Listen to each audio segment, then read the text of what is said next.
The work week is set to kick off with a wave of teacher strikes and walkouts across the country. On Friday, teachers in several Kentucky counties called out sick and protested at the state capitol. Kentucky educators are upset about changes to their pension plan. Teachers in Oklahoma are planning to walk off their jobs tomorrow, even though lawmakers just gave them an average $6,100 raise. Oklahoma educators argue it's just not enough, and they're planning to strike tomorrow. Oklahoma ranks 49th in the nation in teacher salaries, according to the National Education Association. The average salary for a high school teacher is $42,460 a year. That's almost $18,000 less than the national average. Many teachers in Oklahoma say they have to take on one or more part-time jobs just to get by. I have been teaching algebra for 13 years. You know what? I'm going to put the 1X there. On top of the teaching job, I also drive a bus part-time. I also do Lyft. I do Uber. Well, there's a price surge. I umpire Little League. And that's it, but time. I believe that on top of my teaching and my coaching, that I've got 6 or 7 part-time jobs. Waiting on my students sometimes, or my students' parents, or some of my old customers saying, "Why are you back? Are you not in education anymore? Did you realize that you're not making enough?" The patio? Okay. It's, I wouldn't say embarrassing, but it's just more of a realization of how far Oklahoma needs to come to get educators what they need. And with me now to discuss this is David DuVall. He's the executive director of the Oklahoma Education Association. David, a lot of people are going to hear about those $6,000 raises that your governor and the legislature just passed and wonder why Oklahoma teachers are still planning to strike. What more do you want? Good afternoon. This isn't just about teacher pay.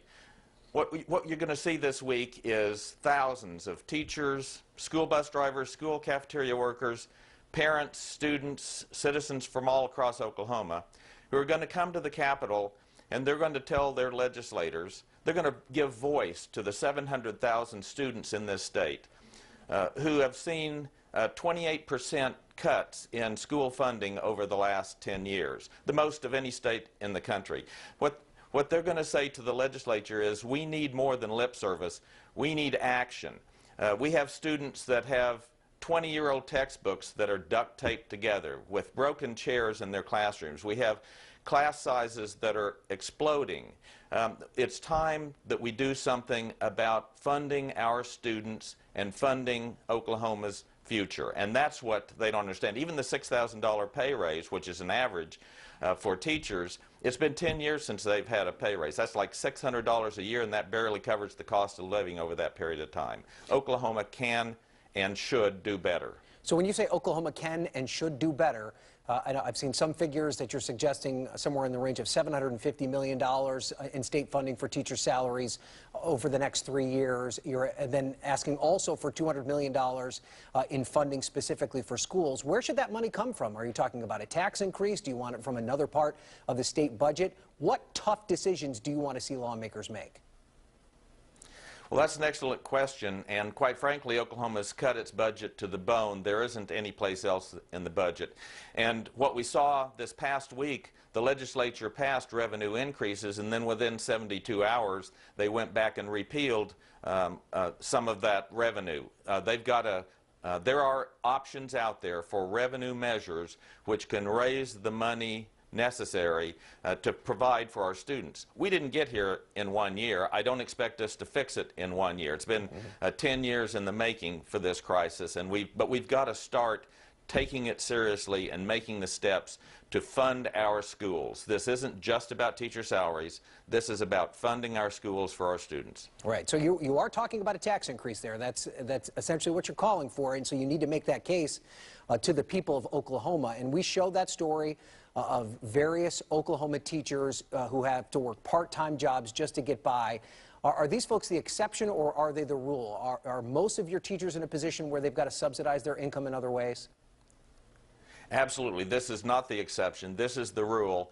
Teachers are working several jobs. In addition, they're also taking money out of their own pockets, money that they don't really have, to supplement the materials that they're providing for their students. Hundreds of dollars for each student, each teacher, in some cases thousands of dollars out of their own pocket because the state is simply not providing what's needed. We have schools where they limit the amount of paper that a teacher can have to use in their classrooms, and they're using their own money to supplement that. What about attempting to recruit and retain teachers? The fact that you are ranking 49th in the country in terms of salary, does that make it difficult just to attract qualified people to teach the young people of Oklahoma? Absolutely. As a matter of fact, people are calling this a teacher walkout. Well, teachers have been walking out of Oklahoma for years, walking to surrounding states, to Texas and Arkansas and New Mexico for better paying jobs. Our teachers are tired of seeing their colleagues, the best and brightest among our teachers, leaving for other jobs. As a matter of fact, there are nearly 2,000 emergency certificates provided for teachers to try and get people who don't have the training for classroom discipline and classroom management that are now teaching in Oklahoma classrooms, because we simply can't find the teachers because we pay so poorly. So teacher pay is part of this, but so is pay for our cafeteria workers and bus drivers, where their average salary is like $19,000 a year. And these are the people who make sure that our students get to school safely every day and get home safely, that provide maybe the best and most nutritious meal that a student has every day. These people also need to be rewarded. All right, David DuVall, it seems that as though we are at the beginning of this conversation, not the end by a long stretch. We appreciate you being here. Thank you. Indeed. Thanks.